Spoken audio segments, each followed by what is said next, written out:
Hai Sobat Live, welcome to channel Live Sharing ID. Nah, beberapa waktu lalu Min Live sempat berkunjung ke salah satu rumah teman Min Live yang ada di Depok.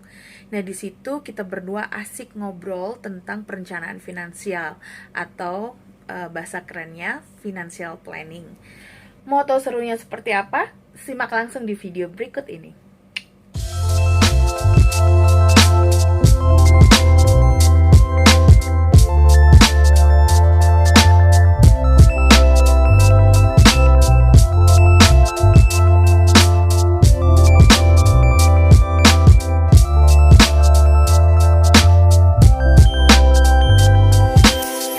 Hear the night storm. I know that you've been gone. You and me, we don't belong. It only makes me strong. After the blood ran out, don't wanna know one else. That's what I used to know.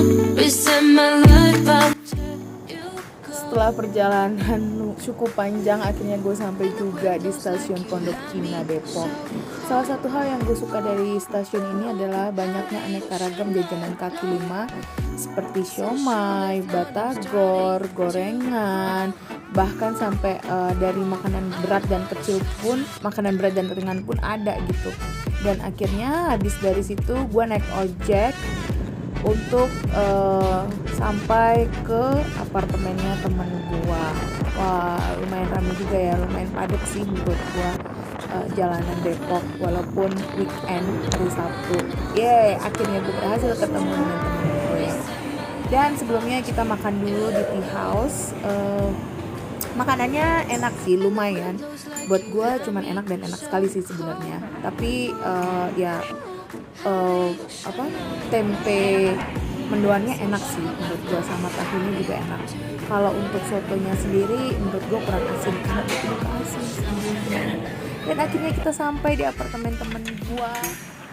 I know that you've been gone. You and me, we don't belong. It only makes me strong. After the blood ran out, don't wanna know one else. That's what I used to know. Reset my life after you go. And the wind blows like you had me so cold. Ya, akhirnya kita sampai di unitnya temen gua. Kita quick tour bentar ya. Kita lihat nih, kamarnya rapi banget. Beda banget sama kamar gua yang berantakan kayak kapal pecah. Pemandangannya lumayan sih karena di lantai 18, jadi kita bisa ngeliat gunung. Hai Kak Grace, apa kabar? Baik, Men. Oke, sebelumnya kita sapa dulu. Hai. Apa kabar? Mudah-mudahan kalian semua sehat ya.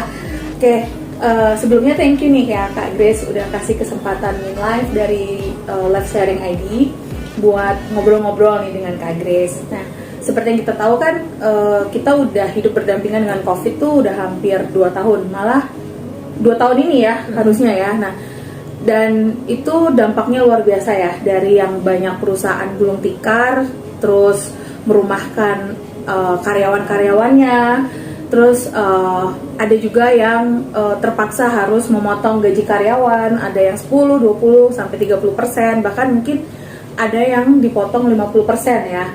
Nah, belajar dari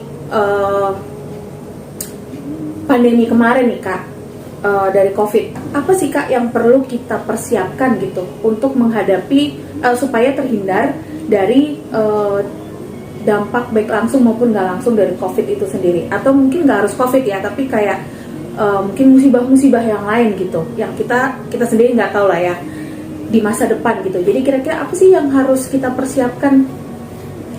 Oke, terima kasih ya Men buat kesempatannya. Jadi kalau saya mau ditanya, karena kemarin kita pandemi ini dan sampai sekarang masih dirasakan gitu ya, sebenarnya COVID ini sebenarnya kayak musuh yang kita nggak lihat gitu ya. Kalau perang kan kita bisa tahu musuhnya siapa gitu ya.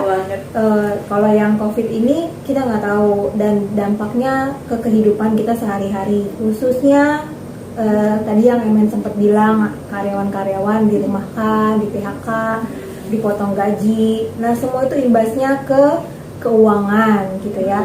Betul. Jadi kita belajar dari yang kemarin itu adalah gimana sebenarnya caranya kita mempersiapkan diri. Sebenarnya bukan hanya COVID ya. Jadi waktu kita bekerja, kita punya penghasilan, sebenarnya yang kita utamakan adalah gimana keuangan yang baik sebenarnya ya. Jadi terlepas dari itu COVID, misalnya kalau kita bisa mengatur keuangan kita, contohnya COVID lah ya, misalnya kayak kemarin gitu, kalau kita dirumahkan atau kita dipotong gaji, tapi kalau kita punya habit untuk mengatur keuangan yang baik dari kemarin-kemarin gitu ya, saya nggak bilang ini nggak terimbas ke kita, mungkin terimbas cuma nggak terlalu Lebih meminimalisir lah ya. ya, nggak terlalu ngedrop gitu ya, karena kita udah pernah punya persiapan untuk menghadapi hal-hal kayak gini gitu ya. Karena COVID ini semua orang punya penghasilan itu hilang gitu ya. Nah, sebenarnya di tengah-tengah COVID ini juga ada juga orang-orang yang merasa jadi peluang buat mereka berbisnis, ya kan. Nah, lagi-lagi untuk peluang berbisnis atau mau pokoknya yang menghasilkan duit, teman-teman kan harus tahu ya dulunya kayak gimana nih ngatur keuangannya seperti apa gitu ya. Saya punya teman tuh yang akhirnya dia di layoff, nggak kerja gitu, tapi nggak terimbas apa-apa buat dia masih bisa makan, masih bisa ke gym gitu ya, maksudnya waktu gym dibuka nih dia masih ke gym, masih member di gym gitu. Yang saya lihat sih dia ternyata udah punya persiapan soal keuangan gitu ya. Jadi memang yang penting kita sehat sebenarnya, sehat. Masih banyak lagi hal-hal yang utama yang kita perhatikan, tapi karena kita yang tahu ini COVID ini ngerasa banget jadi orang nggak punya penghasilan. Jadi untuk persiapan ke depan yang kita nggak tahu ke depannya kayak apa, ya menurut saya kita harus mulai lagi lihat pentingnya mengatur keuangan gitu. Jadi kayak semacam kita punya dana cadangan ya, atau dana darurat gitu ya. Oke. Tadi menarik banget ya Kak Grace bilang kita harus punya persiapan dari segi finansial berarti ya. Nah, menurut Kak Grace nih gimana sih cara Kak Grace memanage pengeluaran Kak Grace gitu? Jadi bagaimana cara kita mengatur supaya kita bisa mengatur keuangan kita dengan baik gitu Kak? Don't build up, it only makes me strong. After the